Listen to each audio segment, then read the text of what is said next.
1 minute.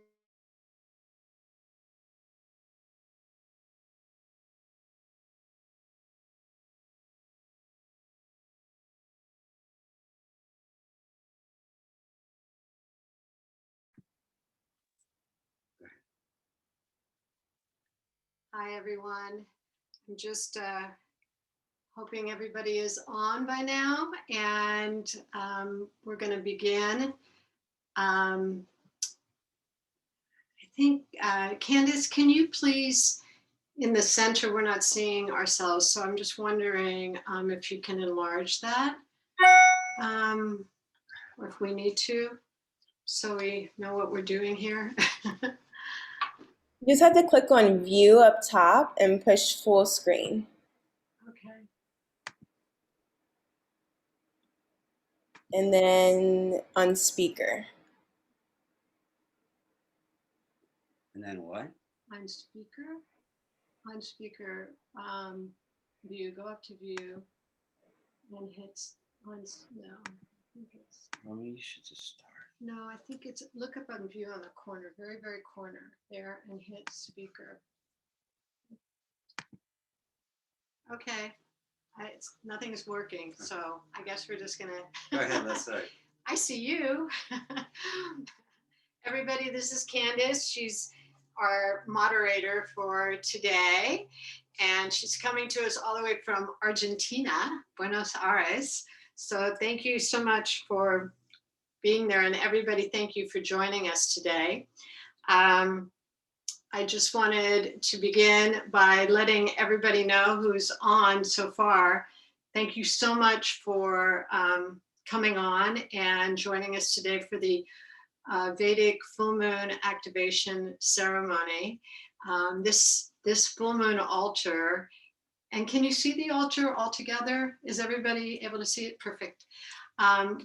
This full moon altar is a little different than the altar that we normally do, because it is put up as the moon grows into its fullness, and it's taken down as the moon is waning, or before the moon starts waning. So we have a couple of days where the moon is very, very bright, and then after that you take it down. I've had people ask me, can we just move it into another area the way it is? And I would say, if you want to use the pieces on your altar for a directional altar, take all the pieces off, move the stand it's on, place it where you'd like it, and then reignite it so that it has the intention of the direction and the aspiration that you're looking for. For those of you who don't know us, I'm Robin and this is Michael. And I just was thinking about this just a few minutes ago. We've been at this a long time. And I think when it comes to all things related to Vastu, which is the sacred architectural science of aligning our homes and ourselves to the forces of nature, and which include the altars, I think that we are pretty much it. And the reason I say that is Michael graduated from the University of Washington in Washington State in the early 70s as an architect, and spent several years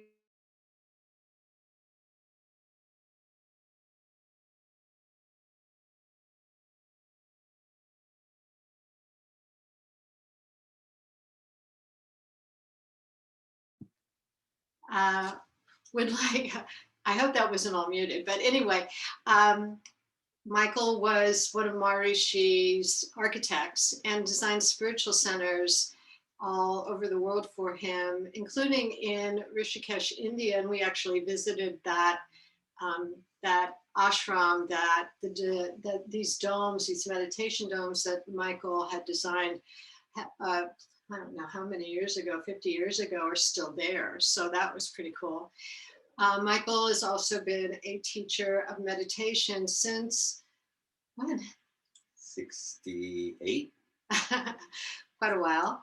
And when we met, this wasn't my path, but he taught me about Vastu, and I went to school to get my graduate degree focused on how to make this science more accessible to the West. And I came up with these altars that I had actually been creating before I even met Michael. In fact, I've been creating altars utilizing the directions for 35 years.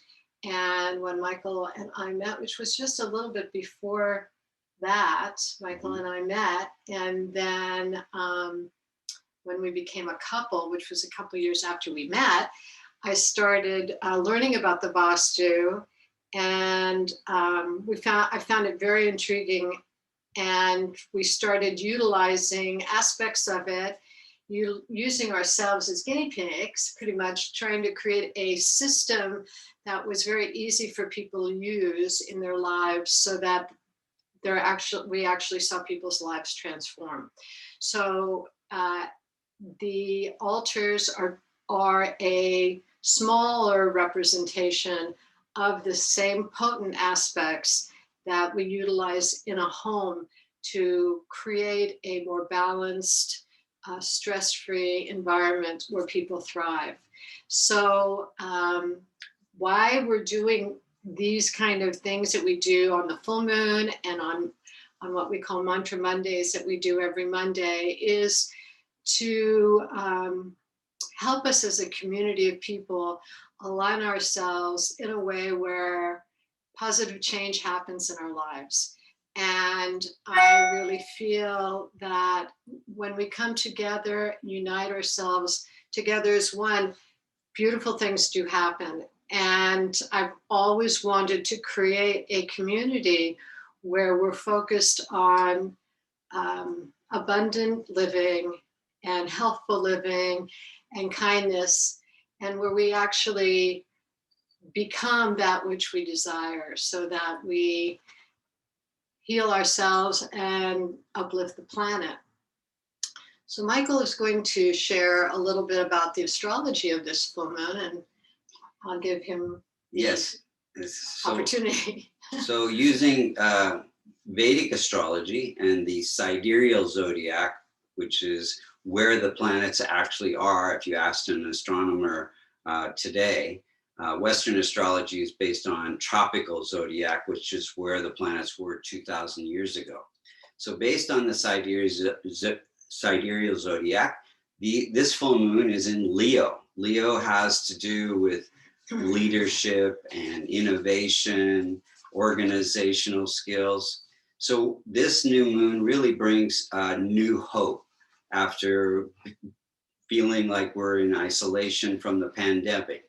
The moon is sending creativity and innovation for the new vaccines, which will help not only the COVID, but many other illnesses like cancer, etc.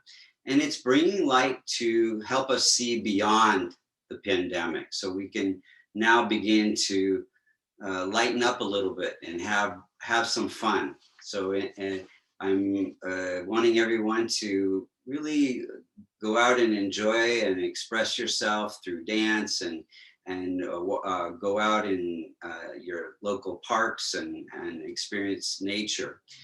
Just really quick, the focus for the different rising signs, if you know your Vedic rising sign, will be, it depends on your chart. I mean, if you want to get a reading, I can tell you in more detail. But generally, for Aries, Libra, Cancer, and Sagittarius, that will be focused on finances. For Taurus, Cancer, it will be more focused on relationships. And for Virgo, Capricorn, and Pisces, there'll be more of a focus on health. For Leo, Scorpio, and Gemini, they'll be focusing more on their career.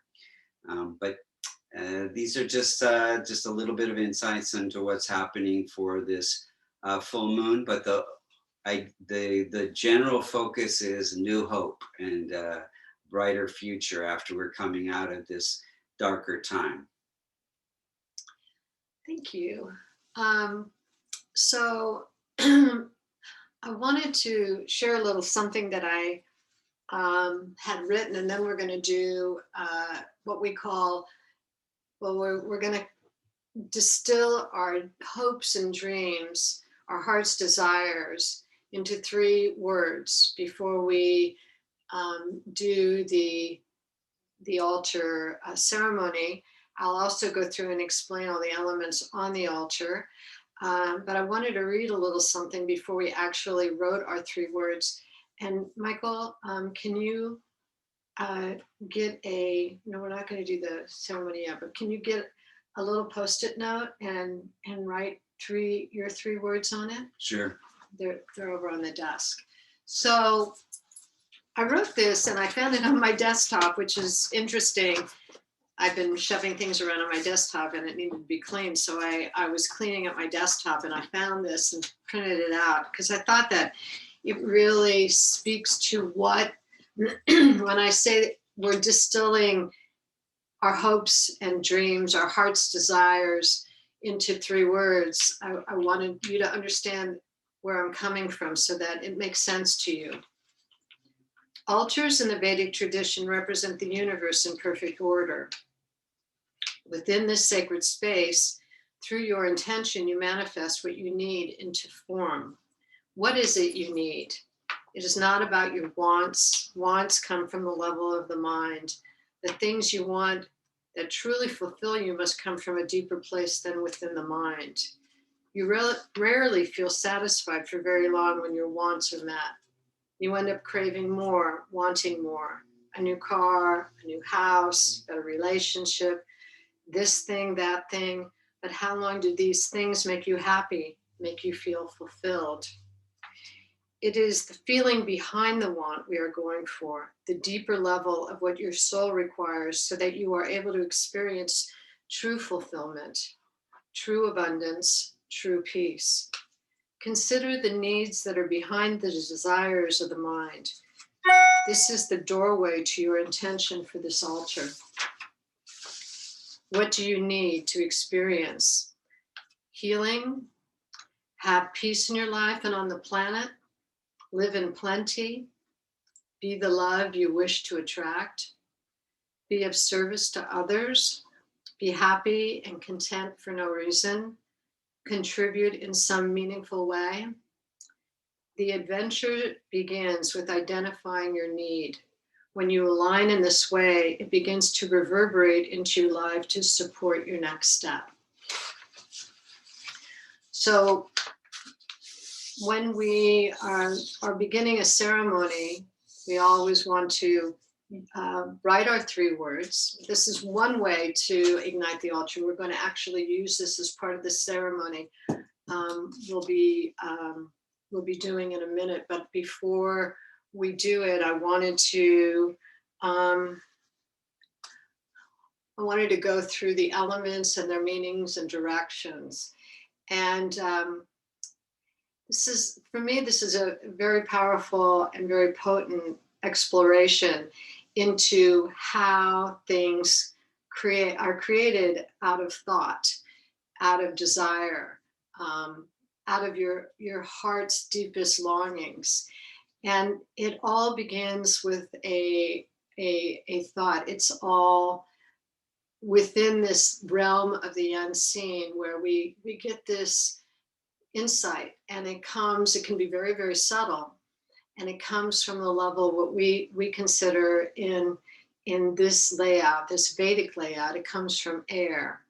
And air is in the Northwest and is represented by wind chimes.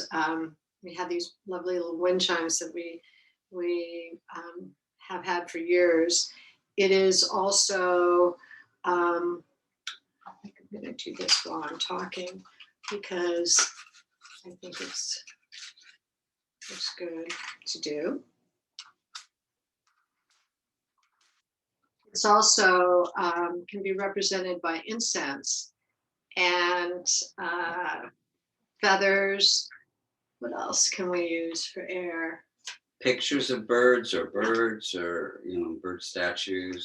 Yeah, it can be all of that. And And our desires come from this deeper level of consciousness, this subtle level where we get our inspirations. So that's what I wanted to share, is this deeper level of creation, the valuable kind of creations that don't come from that level of what we want, which is more of an immediate gratification. This is something that comes from a soul level. And then those deep desires go into the gestation period. And this can take a while. It's a birthing process as we're creating intention into form. Or it can be very quick. It really depends. And what I've seen is the deeper the level of longing, and the more you take time to go inward each day, the more you become aware of those subtle clues that your creation is in that phase of birthing. You actually feel that you have something valuable that's coming forward, and you get these inklings along the way that you just feel like, you may be feeling like, oh, I'm in a holding pattern, but at the same time you feel like something is about to happen, but you don't really know what that is. And it is a time where the formless begins to come into fruition, into form. But in order for that to occur, you need the spark. Oops. That one. And that comes from the fire element. This one doesn't look very.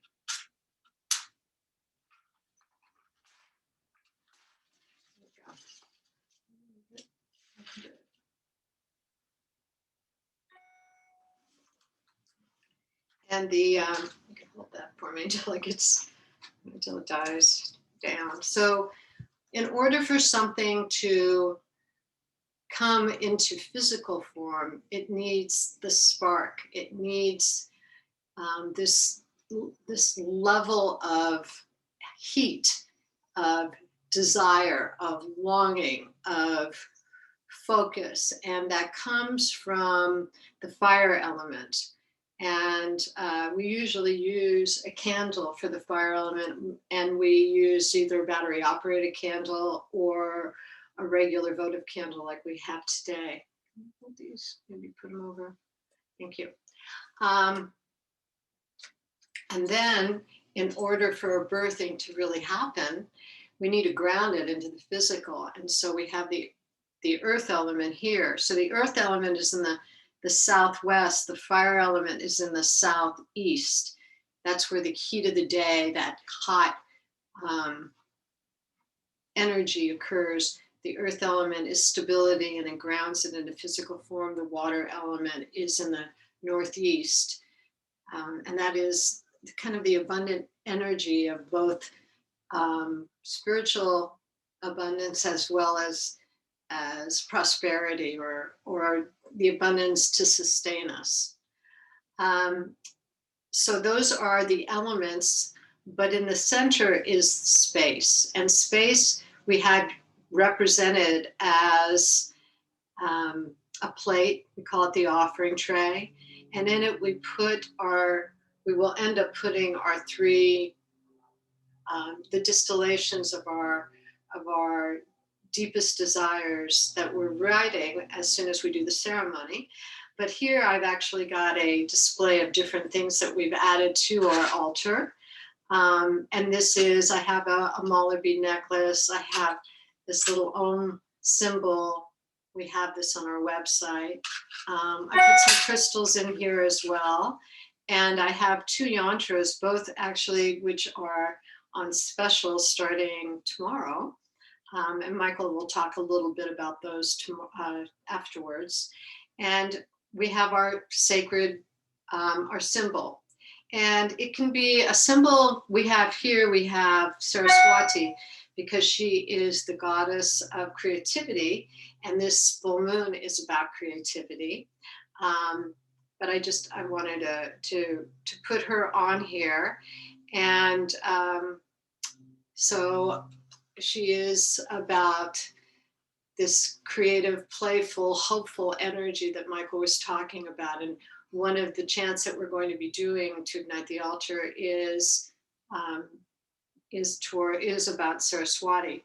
And also, I just also wanted to mention this beautiful picture of Lakshmi, because all full moon altars are in honor of Lakshmi, because Lakshmi is the goddess of abundance, prosperity, success, beauty. And she is this highly respected, wise woman, sage energy. And I just wanted to say, my friend who has done several paintings that we've shown on Mantra Mondays also did this painting of Lakshmi, and that's Scott Haig. And I know I think maybe Candace can also put a contact for him in the chat at some point so that you can see that and have it. He can be reached through, I guess, through Instagram is a way to contact him, and his paintings are up on Instagram as well. So now that we've gone through that, we're going to chant. We're going to do some chants. We're going to do first start with the long, slow Om Namah Shivaya, because I think that really clears the energy, and I really feel that kind of brings a level of silence and harmony into an environment. And the stillness, I think, is necessary for manifestation, to just clear the energy. And so here we go. And I like to chant with my eyes closed. And I also want to say, people go, oh, I can't sing, and I feel awkward singing. Well, nobody's going to hear you but you. And also, we don't chant because we do have good voices. We chant for the effects that these sounds, these vibration, this sound has, the frequency of the sound has on our nervous system, because these chants are in Sanskrit, and it's one of the oldest root languages where sound and form are one. So when you chant this, it actually shifts the energy in the physical environment, and it just sets up fertile ground for what's next. So let's close the eyes, and I'm going to chant this 3 times through, and if you feel like joining in, do. Also, this chant really slows the breathing down. Normally we breathe about 17 times a minute, and this slows that down by at least 50%, I would say, because you're taking very few breaths in. And if you need to breathe more often, I've been doing this a long time, so I'm kind of comfortable with it, but we have a lot of incense in this room right now. It might really affect me. But if you need to take breaths in between the words I'm chanting, please don't hesitate to do that.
And slowly open the eyes.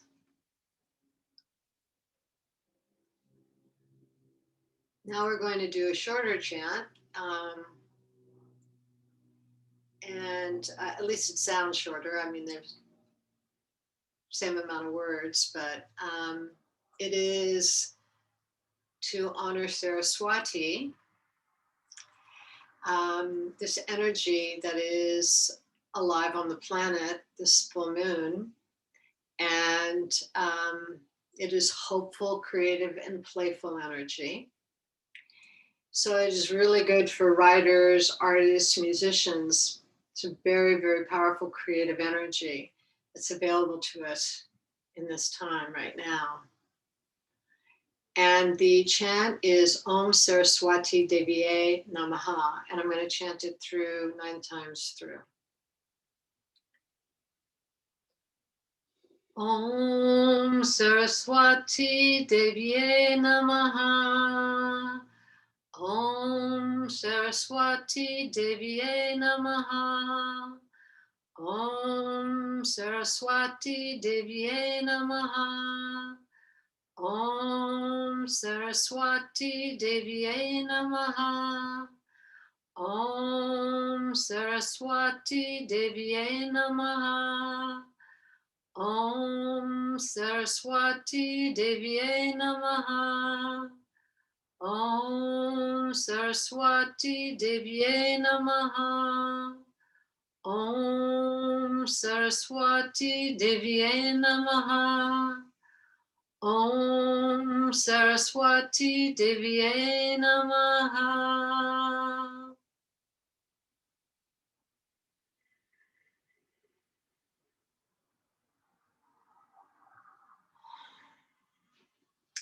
And the last one we're going to do is honoring the full moon energy of Lakshmi, the abundant, pure feminine, manifesting energy that brings beauty, abundance, and love into our lives. And it's Om Mahalakshmaya Namaha. Om Mahalakshmaya Namaha. Om Mahalakshmaya Namaha. Om Mahalakshmaya Namaha. Om Mahalakshmaya Namaha. Om Mahalakshmaya Namaha. Om Mahalakshmaya Namaha. Om Mahalakshmaya Namaha. Om Mahalakshmaya Namaha. Om Mahalakshmaya Namaha.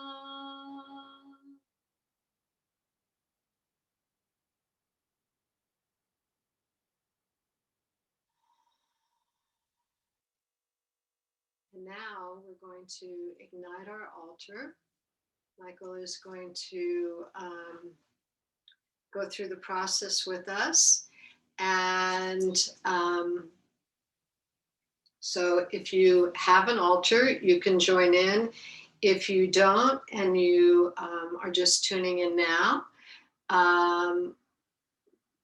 just join in and close your eyes and be a part of this. And actually you can do the mudra at the end of it to ignite your hopes and dreams. And those of you who have written your 3 words on the piece of paper, this whole process is going to end with igniting the altar with your heart's desires. And then before we begin, I would just want to say we're going to go into an interesting chakra balancing after we finish this using sound, and Michael is going to also take us through that.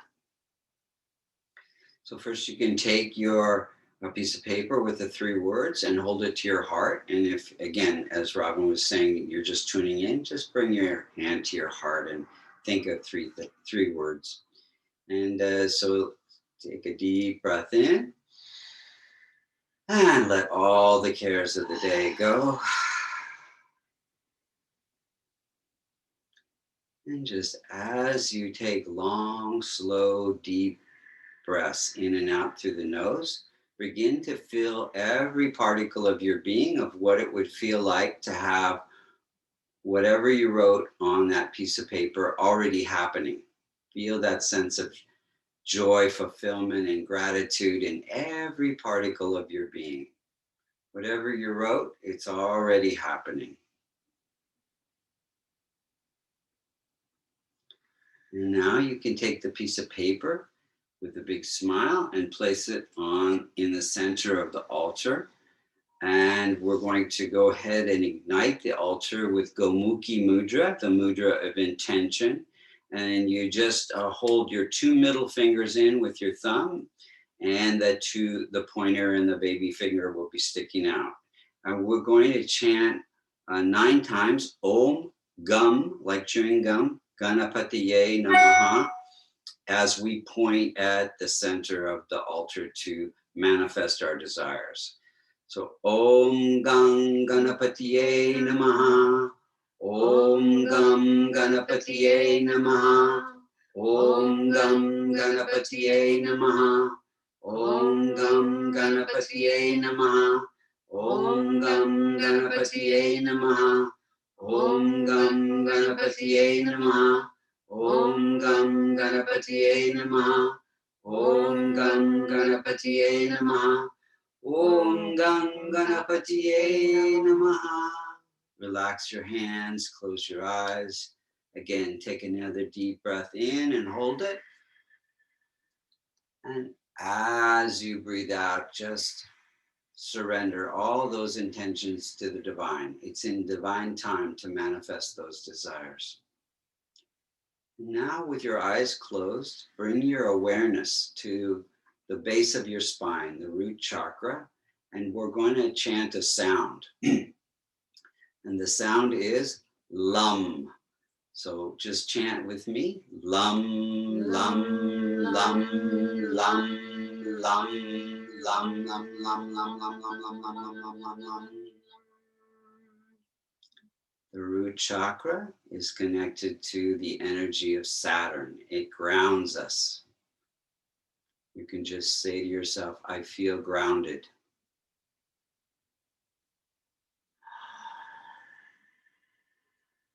Now bring your awareness to the sexual chakra.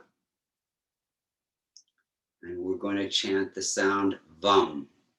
So Vam, Vam, Vam, Vam, Vam, Vam, Vam, Vam, Vam, Vam, Vam, Vam, Vam, Vam. The sexual chakra is related to the energy of Jupiter. And it has to do with the flowing energy of water, expanding in your life. Feel that expansion and joy.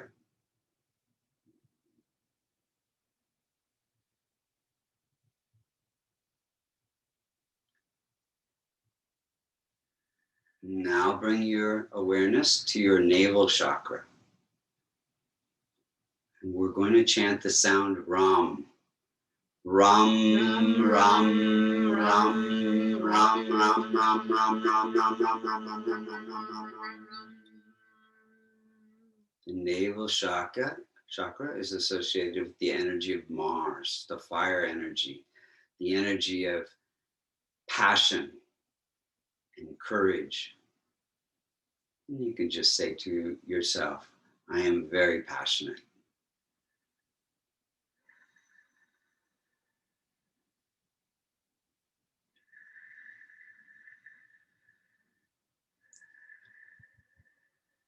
Now bring your awareness to the heart chakra. And we're going to chant the sound Yum. Yum, yum, yum, yum, yum, yum, yum, yum, yum, yum, yum, yum, yum, yum, yum. The heart chakra is related to the energy of Venus. And this is associated with love and compassion and the air element. And just say to yourself, I am loving and compassionate.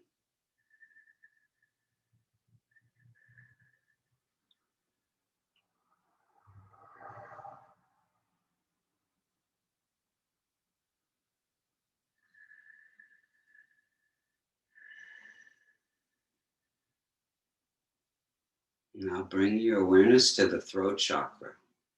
And we're going to chant the sound hum.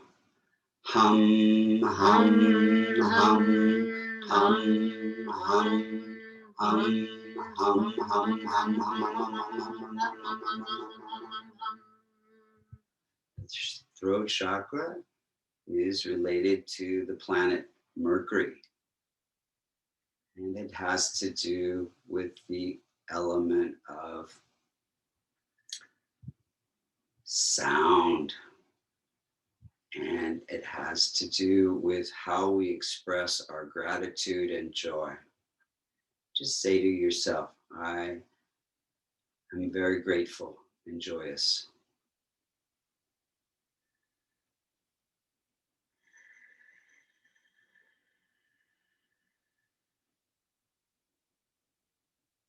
It's also related to the space element.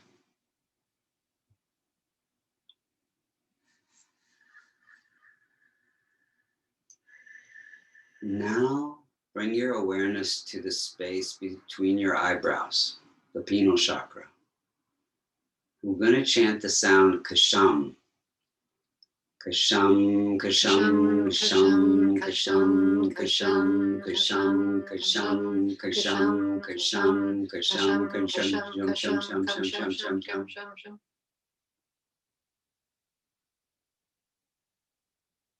The third eye chakra is related to the planet Moon and your intuition.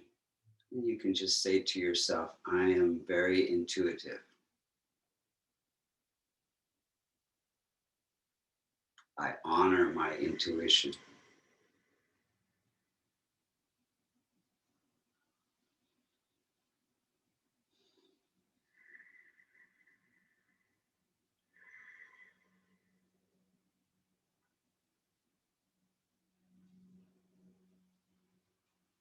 Now bring your awareness to the crown chakra, and we're going to chant the sound Om.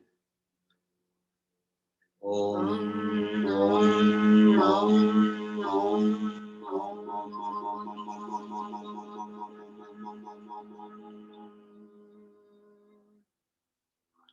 The crown chakra is related to the planet Sun. And it is associated with surrender and being one with all that is. You can just say to yourself, I am one with all that is. And bring a big, big smile to your face.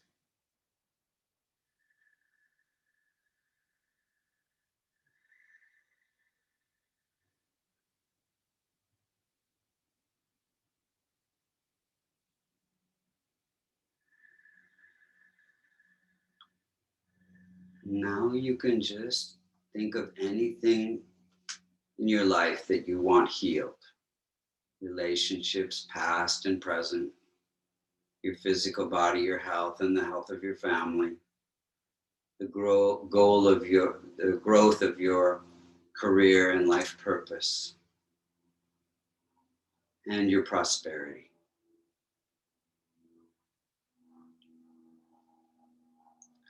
And peace on this planet.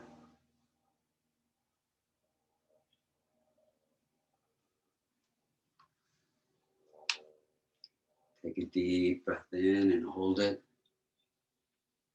And as you breathe out with a big, big smile, just surrender all those intentions to the divine. And slowly, gradually, in your own time, you can open your eyes.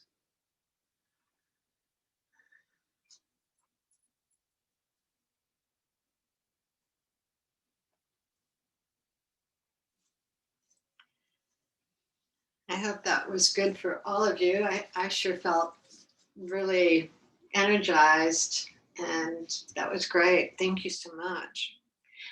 The last piece we're going to do before the Q&A and other things, I guess we're going to do reminders as well before we open up for Q&A, is a blessing that I wanted to do. And I wanted everybody to have this feeling of being connected to one another. So in your mind's eye, just imagine that you're holding hands, and that that you're holding hands with everybody in this world, and that time has no limit, that we are just all united as one.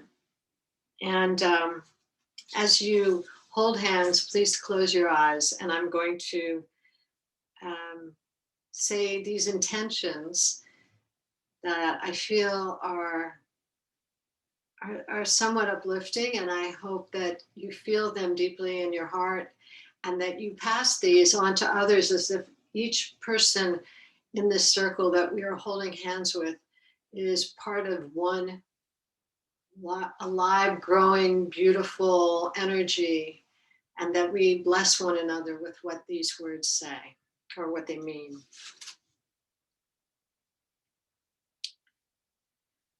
I know I am loved and supported as I move through the day. I surrender all my worries to the universe and trust all is in divine order. I choose to feel good about myself each and every moment. In this moment, I am exactly where I need to be. I release my past and forgive myself and others. Everything I need for healing is already within me. I rejoice in knowing everything is working out in my favor. I am effortlessly creating a life I love. The next perfect step is always being revealed to me as I use love to make all the decisions in my life.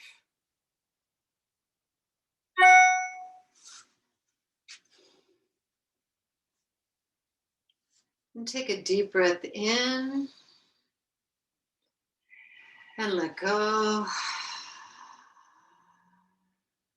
And again, take a deep breath in and let go. And slowly, gradually open the eyes.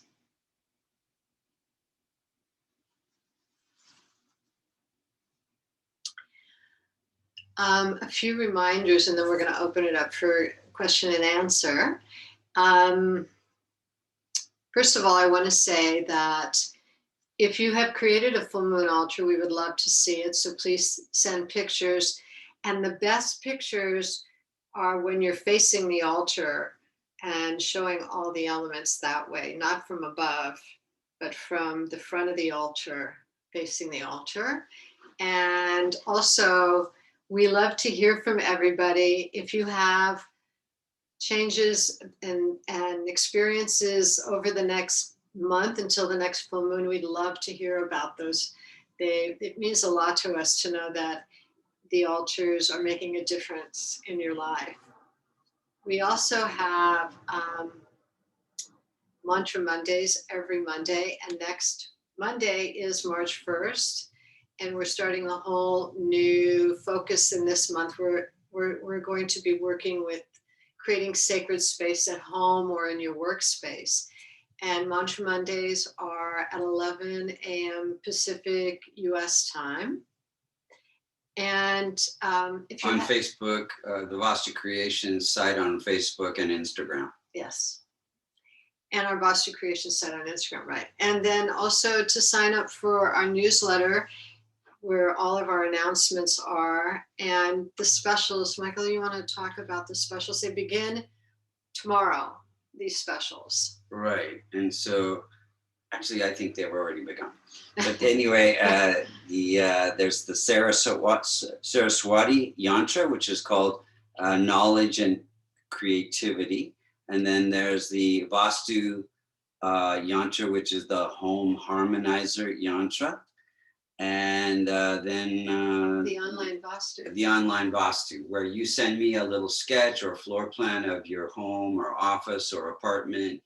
And then I do an analysis and figure out where the energy is getting stuck and how it might be affecting your finances, your career, your health, or your relationships. And I send you the yantras with instructions on how to get that stuck energy start moving so you feel more fulfilled in all areas of your life. And all three of those specials are going to be in our newsletter. And that's coming out tomorrow. And they're all three of them are 20% off. So thank you for joining us for this portion. And then Candace, can you open it up and for Q&A? Yay, that was so wonderful. Thank you so much. I feel so much more relaxed when we started. Great, too. That's right, guys. So if you just want to raise your hand, you can do it with the reaction or just raising your hand physically, and I'll go ahead and ask you to unmute, and then you can ask your question. Let's see who we have. Not seeing any raised hands yet. Does anyone have a question? I'm looking.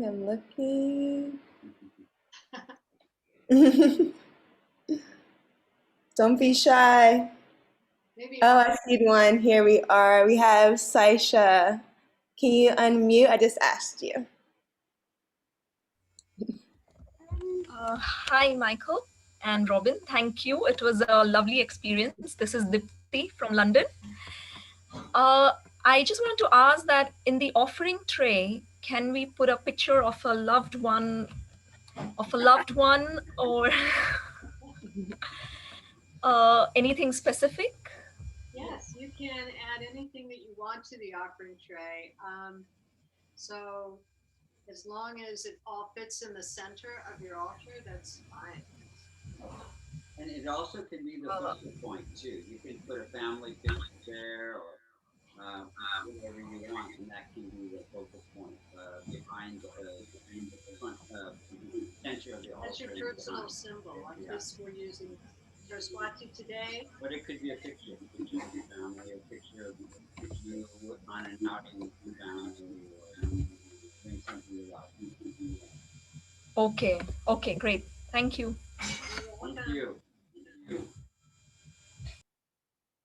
All right. Our next question, we have Zephi. You can unmute yourself.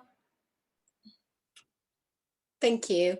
I just wondered, the second, the third, and the seventh chakra, I missed the sounds because my internet was going in and out. And hi, Michael, and I'm from Sedona. I don't know if you remember me. Yes. You vastu my house. How are you, both of you? How you doing? Wonderful. Yes, I do remember. The second Yeah, chakra thank you. is VAM, V-A-M. Yes, And then what was the other chakra you missed? the third and the seventh. Okay, the third chakra is RAM, R-A-M. And Okay. the seventh chakra is just Om. Oh, okay. Yeah, and so the second chakra is the sex chakra, and that has to do with the energy of Jupiter and expansion and growth in your life. And the third chakra has to do with the energy of Mars and the fire element, and has to do with your creativity, your passion, and the crown chakra has to do with the energy of Sun and feeling surrendered and one with all that is. We all look different, we all do different things, but truly we are all connected. Thank you so much. It's good to see you guys again. I really appreciate what you're doing. Thank you. So much for joining. Thank you. Thank you so much. All right, and I have a chat question. Someone asks, how do you keep the copper yantras from getting all tarnished and dark? So one trick is just using a little bit of toothpaste on the tip of your finger and rubbing it around and then wiping it off with a tissue, and the tissue will take some of that tarnish off, and it'll become kind of darkish or greenish or bluish or when you rub it. But there are copper cleaners that you can get at the store, and they won't harm the yantra in any way. Awesome. That was from Deja. And now we're moving to Charlene. Go ahead and unmute yourself, Charlene. Yes, hi everyone. Michael, Robin, thank you so much for hosting us. I have two questions. One question is, can I put too much on my altar? And my second question is, can I mix elements like an earth element and a fire element on my altar? Okay, can you put too much on your altar? As long as you think it looks beautiful and it touches your heart, that's the most important thing. Because once the altar is ignited, it's alive. And it's like the more love you give it by admiring it, the more it works for you. So it's almost like feeding a baby. You know, you get the smiles when you give the baby food, and your love is the altar's food.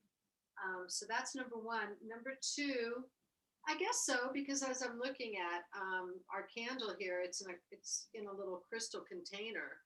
So that's pretty much both is what you're thinking. I mean, it does kind of get a little confusing. I mean, I have fake flowers and water, even though it's a water element. It's in a glass container. And so in a way you are, but I think it's also what's predominant and what your intention is. It goes along with it. Yeah, so great. I wouldn't get too like confused, like Try to keep it simple. keep it Okay. simple, but make it beautiful. Lovely. Thank you so much. You're welcome. All right, and another question from the chat. How long do you leave your altar in place? Well, this altar is a full moon altar. So we create it as the moon is building to fullness. And I usually do it a couple of days before the moon is totally full. And the moon is totally full on Saturday morning at like 12:19 a.m. Pacific time. So that means in the middle of the night for us. And so I want to catch that full moon energy as it's building, because that's the energy that is supportive of our dreams. As it starts waning, and you can see it's waning in the sky, it's time to break it down. And like I said before, if there's elements on the altar you either pulled from other altars in your house or that you want to use on a new altar, take everything off your altar, put it in the area that you want it to be in, and reignite the altar according to the intention that you want. Now, the altar, because it's a full moon altar, can be anywhere in the environment. It's not a directional altar. The idea is that it really would be great for it to catch the light of the moon. even if it's symbolic. So I like to have it near a window. It might not be a window that actually brings in the full moon energy, but I know that that energy is hitting it. I've seen people do it on a windowsill. I've seen people do it outside. I used to do them outside on my deck. So when I first found out about altars, and they came to me in a dream, a waking dream. So and I just saw that it was being done out in a clearing in a forest. So it made sense to me to have it actually outside. And while the weather was nice, that's what I used to do. So it can be inside, it can be outside, it can be small as, like a tiny little altar. Some people aren't home when they're building their full moon altar, so they bring the elements with them in their suitcase and create a little altar. If they're in a hotel room, they can make a little altar on their nightstand. So it has to work for you. And so whatever place you want to put it in, or whatever items you're going to place on it, as long as it touches your heart, that's the most important thing. So the duration would be a couple days before the full moon, and you can leave it up for a couple days after the full moon. So that's the peak of the energy. And then you can take it down. Thank you, DW, for that question. And then we have Sasha. I'm going to go ahead and unmute you, Sasha. Hi, Sasha. Hi, nice to see you in person, or kind of in person. So I had emailed you this question, and I'm just curious. First of all, I don't have the actual physical, what are they called? The Sri Yantras. So I printed one, just to have that because I'm in France and I was trying to ship it while I was home, etc. So I have that printed. So my first question is that, does that work for now? Sure. And my second question is something I had emailed you, and just after the first, the full moon altar ceremony that you did, I think a month ago, I had very vivid nightmares where it almost felt like an exorcism, and like really in my dream, it was terrifying, but. Wow.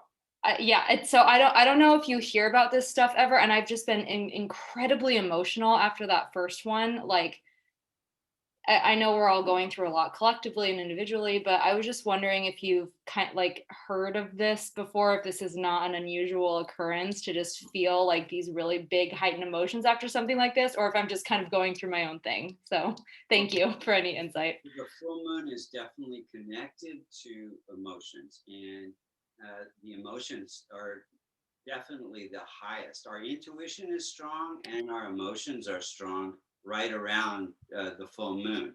So that connects with what you're saying.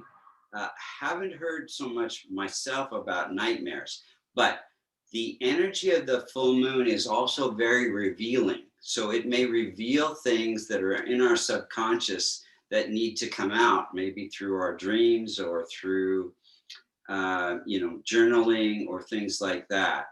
I would see whatever happened, in terms of these scary dreams, as something that your inner self is trying to tell you, and make it in a more of a positive light than some kind of a challenge that is wanting to help you grow, and not as something that's very negative.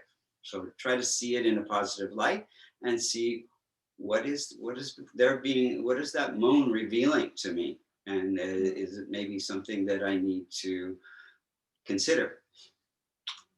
Also, I think that if there are things that you're going through since then, that may be more things that it was introducing to you, and now they are like planetary challenges that you're experiencing. So if it is setting you on a path of deep healing or something, one of the things that you can see, I don't know if Michael has done your chart or not, but he can really help you identify specifically for you what it is that you're going through, and give you mantras and remedies to do in order to keep that that pathway open, so whatever it is you're working on internally can come and it can be healed. And we all go through rough patches, so it may have just been kind of like I don't know, like letting the steam off of something that was already building inside of you, and it just kind of like champagne, you know, the cork flies off and then everything comes whooshing out. And so it could really be that you are going through that kind of time right now for yourself. Sometimes, Yeah, yeah. it's like it opened the floodgates, kind of that first ceremony. And what I noticed with everything that we do, when people actually say, oh, things seem to get worse before they get better, it's like they probably could have been so much worse if you had just sat on that for longer and longer and longer. So it's like there is nothing in this that is doing anything but kind of connecting you to your higher self. And a lot of times there's resistance there because we're very used to being on the path we're on. And so it's just a healing of sorts. And but it may be uniquely your healing, not just a planetary healing, you know, like planet healing. So journaling, I think, would be helpful. I mean, you could even write about it in the journaling, and that may help you move through it more gracefully. Also, I think today or tomorrow is the last day that you've got 20% off on his astrology reading. So just to let you know that. I did it a few years ago, yeah, and it was like also sent me into this interesting vortex. So you guys are doing something, but I appreciate it all. I'm here for it. So yeah, thank you. You're welcome. Thank you. Yeah. Thanks, Sasha. I can definitely relate to the nightmares right now. Like, they're not so terrible, but kind of bizarre. So I relate to you. All right, we have a question from Laura. Where do we send our altar pictures? You can send them to Michael at michaelmastrovastu, VASTU, @gmail.com. They usually get to me. You could put it in the, Candace, maybe you can put that in the chat. I definitely will. Okay, and then let's see, we have Linda who raised her hand. Go ahead and unmute yourself, Linda. Okay, I just thought of this. So if I was going on the site, would it be better to get the astrological reading if you were going to do one or the other, the astrological or the clearing of energy in my home, Michael? And thank you. You people are just lovingly so abundantly wonderful. Oh. Thank you, all of you.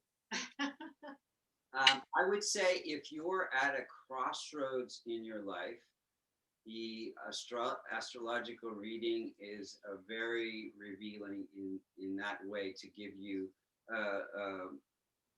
open up the possibilities for a direction, which direction to move in.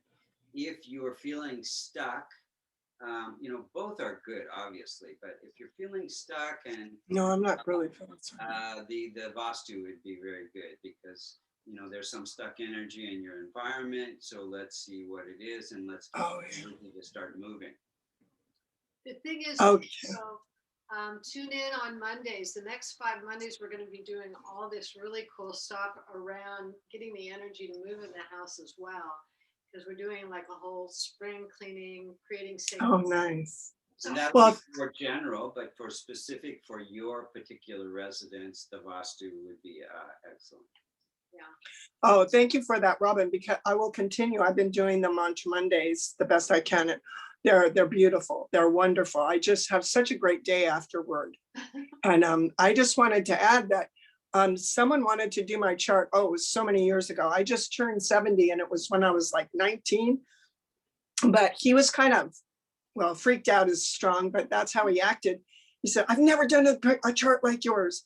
You're Pisces with almost all Pisces rising and Pisces. And I thought, is that good or bad? And he said, well, I don't know. So anyway, Well, Was Yeah, it that's, Western or Eastern? Western or Vedic astrology, or do you remember? oh, I have no idea. At that time, it was just someone I met and talked to for a while. And he's, I'm picking up, I would love to do your chart. Okay. And beyond what I told you, I don't really remember Sure. anything. One thing's important to know about Vedic astrology, it was really, it was cognized by these ancient rishis, and it was a roadmap to your enlightenment, to your happiness, to your fulfillment. Oh, okay. And so anybody who gives you a reading that says, oh no, something negative is coming, you got to be careful, Yeah, it wasn't like that. Yeah. not supportive of, what Vedic astrology should be about. It's a guide, a roadmap for your growth, your spiritual growth. So it should always be an uplifting thing for you. Okay, with that said, I think he was limited on what he Sure. was just so surprised to see so much. Okay. Beyond that, I'm not sure what his involvement was. Okay. Thank you so much. All right. You people are hearts. You're wonderful. Thank you. Thank you. Bye. Thank you. And we have Denise. So go ahead and unmute you, Denise. Thank you. Can you hear me? Yeah. Yes. Okay, well, Jay Gurudev, and I met you years ago, a long time ago now. Yeah, since. I remember. But you remember, oh gosh, you had a good memory in DC. I have kind of two questions with the Vedic astrology. From what I understand, correct me if I'm wrong, if I were to, go through with the reading, you have to know the timing of your birth, and I really don't know that. Sure. So if a lot of astrologers don't do this, but I do the rectification of the birth time as well. So what we need for that is 3 events in your life, a birth of a child, a death of a parent, Accident. some kind of an accident or surgery. So 2 or 3 of these dates can create a correlation to the exact time you're born. So it's amazing how there's nothing left to chance in your destiny. So these events will lead us to the birth time very easily. Okay, that's good because I'm a certain age, so no one really left alive to kind of knows when I was born. I mean, Yeah. I keep teasing my 87-year-old uncle. But the other question I had is, I wished I had done this, and I have all of your books. By now you know that, but Sure. my husband and I built our house about 4 years ago when we got married. And so, I know that there are probably certain corrections. We were kind of stuck or whatever. Sure. And the question I have is, I know I just heard you say, and we have the plans. I could send, if I decide to do a home, how to correct the energy. And I know you have home harmonizer and all these wonderful things. But the question is, we're also on sloped land. Mhm. And I'm sure I know there's some issues with that too. But Sure. so when we would go, if I decide to do that and we go about doing that, I would just take a picture because, we have plans on, like pages of plans and just send them. I know you're both architects. I mean, I know you know how to read those things. Just And need so is that what you would need to start off with, or? Yeah, that's just the main floor plan. And then you can tell me what corner of the lot is the lowest. You don't need to take a picture of the slope or anything like that. And the wonderful thing about Vastu is you don't have to do any remodeling to improve the energy flow in your house. It can all be done on an energetic level through the Yantras. Even the slope of the lot can be corrected by burying these little keystones in the 4 corners in a specific way. So we can improve that energy flow of the lot. And if it's not a rectangular shape, then that can also be affecting some stuck energy. So we can correct that. And Oh, yes. the placement of the toilets and stove. And if the house is not aligned, there's nothing you need to change. We can all do it energetically because everything is made of energy. Thank you. You're Thank welcome. you very much. Wonderful. Okay, we're on our last question. So this is in the chat from DW. From my point of view, the way I see the objects placed on the altar, the fire is in the SW, southwest, the flowers in the southeast, the air element is in the northeast, and the earth element is in the northwest. That is confusing to me since I understand the fire element should be in the southeast. Well, Yeah, so the It's a long question, so you can maybe read it if you need to. the thing is that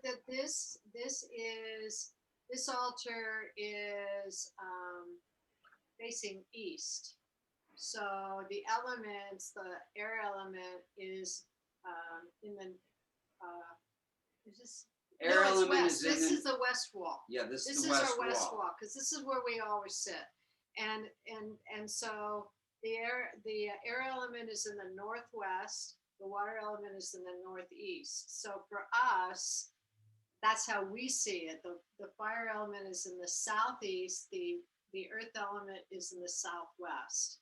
And the easiest thing you can do is just take a compass or your phone and pull up the compass app and just put your compass in the center. And between the N and the E, which is northeast, is where the water element goes. Between the E and the S, the southeast, the center of that is where the fire element goes. Between the S and the W is southwest, where the earth element goes. And then right in the center between the N and the W is where the air element goes.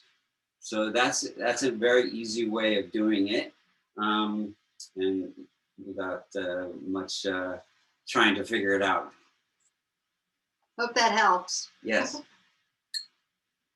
Awesome. Well, that is it for the questions. You can wrap it up. Okay. And again, just please, if you're not already signed up for our newsletter, do sign up and spread the word to your friends. We're hoping to be able to do this again next month. The only thing that would stop us is if we are traveling. So we'll let you know. I think we're good for now, but could change in a little bit. So we'll keep you posted. We will keep you posted. And Raven, if you're still there, Deja, I want to say hi. Deja was the first person that we ever employed at Vastu Creations, like 20 years ago, more than that. And I just saw her online a little while ago, and I just wanted to say waving to you. All right. Thank you so much. Bye-bye. Bye.